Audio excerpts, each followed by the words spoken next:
동의하지 않더라도 3년 이상의 유기징역으로 다스려지고요. 만약 상해를 입은 사람이 있다면 5년 이상의 유기징역, 사상자가 발생했다면 7년 이상의 유기징역으로 일단 기본 형량이 매우 높습니다.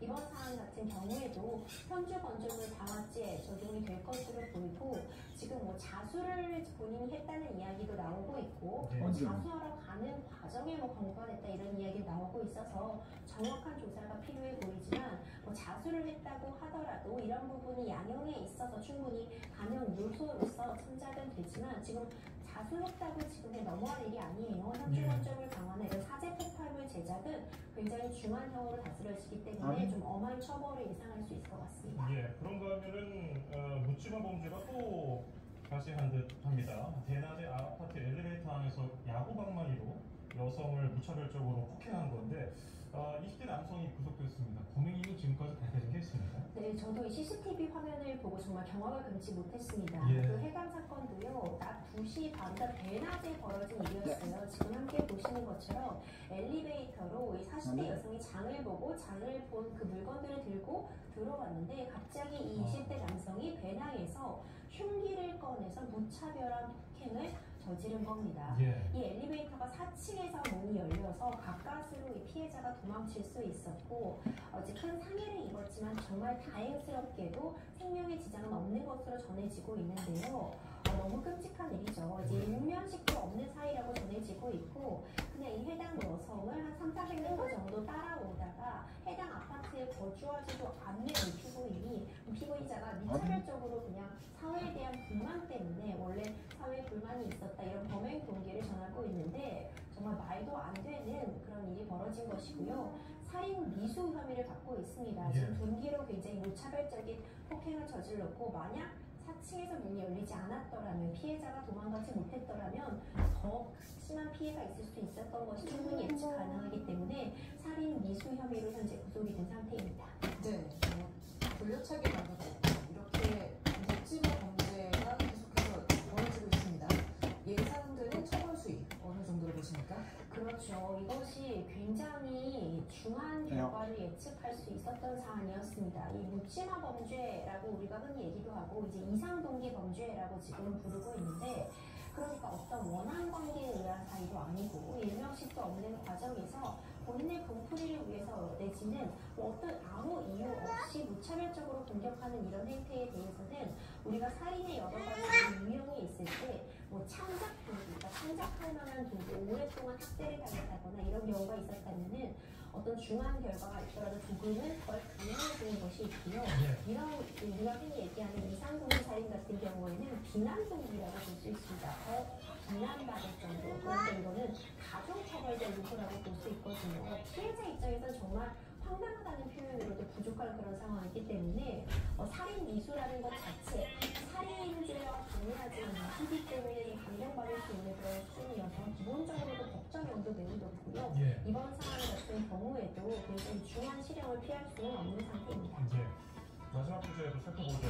강남역 인근 건물 옥상에서 여자친구를 살인한 혐의로 기소됐던 은재승 사건, 많은 분들 기억하실 텐데요. 어제 재판에서 피해자 유족이 출석해서 그동안의 사연을 공개하면서 엄벌을 촉구했습니다. 어떤 일이 있었습니까? 정말 안타깝죠. 그러니까 피해자의 아버지가 이제 증인으로 법정에 출석을 한 것입니다. 그러니까 이제 피해자의 아버지가 증인으로 출석을 하려면 이제 어떤 유족들의 아픔이라던가 이제 범행의 그런 상황들을 다시 한번 재판부가 직접 좀 확인을 하기 위해서 피해자의 유족이 증인으로 출석을 하는 경우들도 종종 있습니다.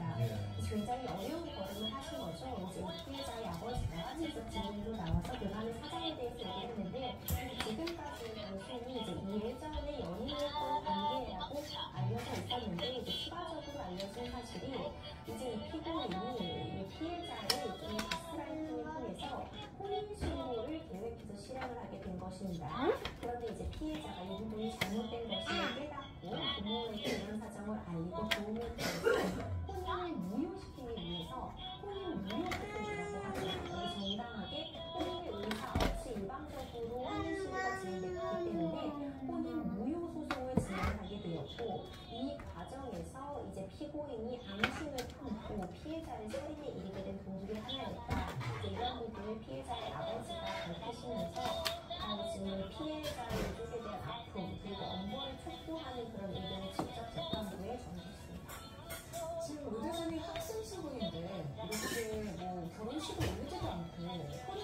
거를 먼저 하게 된 이유가 있을까요? 그렇죠. 이제 그런 부분에 대해서도 이제 여러 가지 좀 이야기를 전하고 있는데 이제 피해자의 유족 측의 입장에서는 이제 아무래도 이제 병원 같은 부분을 나중에 차리기 위해서 이 돈을 조금 접근한 것이 아닌가 좀 이런 이야기도 조금 나오고 있거든요. 사실 중요한 부분은 이 과정에서 결국 피해자는 다시는 돌아올 수 없는 그런 피해를 입게 되었고 피고인은 지금 중요한 벌을 받겠다고 하고 있지만 피해자에게 유족들의 입장에서는 그 어떤 것으로도 지금 피고인이 도움을 줄 수 있는 요소는 없잖아요. 그렇기 때문에 굉장히 안타까운 상황이라고 볼 수 있고 이 피고인의 어머니도 증인으로 함께 출석을 했습니다. 이제 이 과정에서 피고인이 이런 유족들 때문에 학교에서 어떤 대접을 당할까봐 압박을 당했다. 그리고 어쨌든 모든 것이 본인의 불찰이라고 피고인의 부모도 밝히긴 했지만 피해자 유족의 입장에서는 이것이 어떤 진정 어린 어떤 사과나 반성으로 받아들일 수 있겠는가 하는 좀 아쉬움은 남습니다.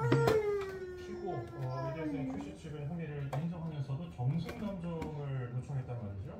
이게 감정 결과에 따라서 금형이라든지 그런 판단이 달라질 것 같습니까? 그러니까 뭐 피고인의 불안장애, 뭐 강박 이런 부분 때문에 감정이 나아갔다 이런 주장을 지금 하고 있는 것으로 보이는데 뭐 정신감정을 하면 이제 결과는 받을 수 있겠지만 어떤 뭐 정신과에 다녔던 이력이 있다거나 정신과 약을 복용하고 있었다고 해서 이 부분이 바로 심신미약이나 상실로서 인정이 돼서 감형을 받는 것은 절대 아닙니다. 이 범행 단계에서 어느 정도 계획적으로 구체적으로 본인이 하고 있는 일이 무엇인지를 인지할 수 있었는지 이런 부분들이 쟁점으로 보는 것이기 때문에 정신감정을 신청해서 그것이 받아들여졌다고 해서 바로 피고인이 어떤 약한 처벌이라든가 감형의 가능성이 있다고 단정할 수는 없을 것 같고요.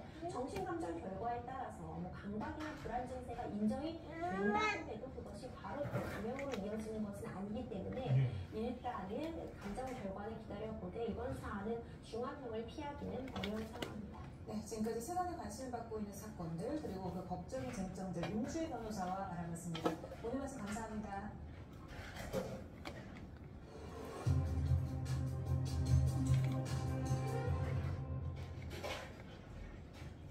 오늘 저희는 초월 맞춰 곳곳에 비가 내렸지만 무더위를 잠재우기에는 역부족이었습니다. 올해는 역대급 기록을 세우고 있는 폭염과 열대야가 초가을까지 이어질 가능성도 있다는 분석이 나오는데요. 다음 주에는 일본으로 북상하는 10호 태풍이 열풍을 우리나라로 불어넣겠고 그리고 북태평양 고기압이 9월 초까지 무더위를 이어갈 것으로 보입니다. 무더위가 꺾이고 선선한 바람이 불기 시작한다는 절기초선. 전국 곳곳에 비가 내렸지만 중국도로 도는 기온에 습도가 더해서 체감온도와 비슷하지만 있습니다. 4월하면 가을을 앞두고 있지만 어제 풍경은 민소매와 짧은 반바지, 네, 너무 좋습니다. 작년 여름에는 이 정도로 덥고 습하진 않았던 것 같은데 이번 여름에는 너무 더워가지고 기록하기가 좀 어려워서 항상 실내 데이트만 참여해서 애먹는 것 같습니다. 오늘 비도 오고 너무 습해가지고 더 힘든 것 같습니다. 10일 기미가 안 보이는 올여름 무더위는 당분간 더 이어질 것으로 보입니다. 기상청은 10일 동기예보에서 33도 안팎의 폭염과 25도를 웃도는 열대야가 다음 주 일요일인 9월 1일까지 함께 이어질 것으로 예보했습니다. 여름이 끝나고 가을이 시작하는 9월 초까지도 지금과 같은 수면무더위가 오그러들지 않는 셈입니다. 통일 다음 주에는 밤 동쪽해상에서 새로 발생한 10호 태풍 생산이 일본으로 북상하면서 우리나라에 뜨거운 열풍을 불어넣는 열풍기 역할을 할 것으로 보입니다. 서울대 서쪽 지방은 한낮 체감온도가 다시 35도를 웃돌고 밤사이 열대야도 심해질 가능성이 큽니다. 26일과 27일 강풍이 강화되면 서쪽 지역에 중심으로 기온이 아주 높게 형성될 것으로 보이고 있습니다. 후반에는 예년보다 높은 기온이 나타나 한 달 내내 늦더위가 지속할 가능성이 있다는 분석도 나왔습니다. 5월에도 초반에는 덥고 습한 대통령 고기압의 영향으로 고온이 나타날 가능성이 있습니다. 이후에는 이동성 고기압의 영향을 받아 평년보다 더운 날씨가 계속할 가능성이 큽니다. 폭염과 열대야가 한 달 이상 이어지는 이례적 더위 기록이 9월까지 계속될 예정입니다. YTN 정혜윤입니다. 수도권 상수원인 한강 8당 후에 6년 만에 조류 정도 공신단계가 분양됐습니다. 행정위원 환경청은 오늘 오후 3시 8당 후 8당 대막 지점에 관심단계 조류 정보를 발령했다고 밝혔습니다.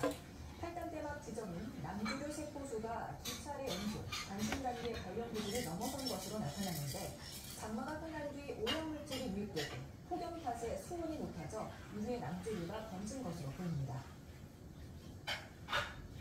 더불어민주당 이재명 대표가 코로나19에 감염되면서 이번 일요일로 예정됐던 여야 대표 회담도 수요일에 계속하게 됐습니다. 일정은 이뤄졌지만 회담 형식과 의제를 두고 여야 신경전은 더 치열해지고 있습니다.